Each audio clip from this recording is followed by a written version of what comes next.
شاعر و خواننده مجتبی سبزی‌پور. نشستم زلف آتشو نکردم، پر چشیاد عطر سرمه کردم.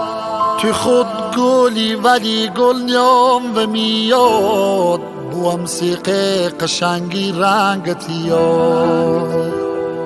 سقای خانه یاد وقتی میخانی، دل آشفتمد جا میکنی. دل آشفتمد جا میکنی. دل آشفتمد جا میکنی.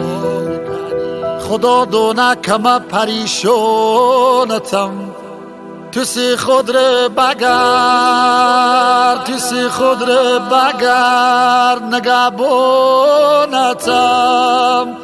مهچی کفتری ولی بونتم، مسخت هونت او دونتم. اگر بی بمیره و فرمونتم، مکشتم مردتم، مکشتم مردتم، سپر جونتم.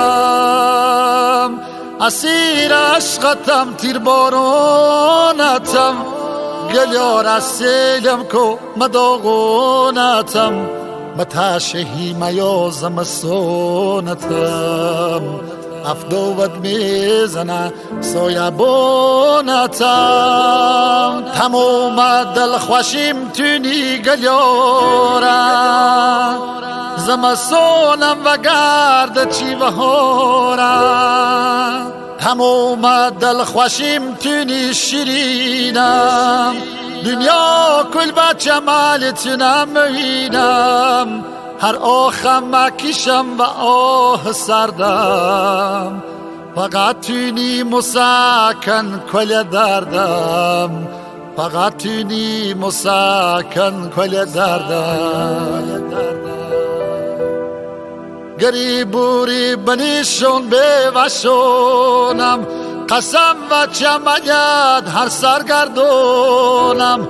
ارو مرسانیه مچین ویرم، تو عجم دیریم و بیشتر دیرم. تمام پرچینم با خدرمونم، اجور چمت سیل یشد سوزونم. اجور چمت سیل یشد سوزونم. خدا امازانی تینی گلیارم، هم منگی هم هوار هم اصارم.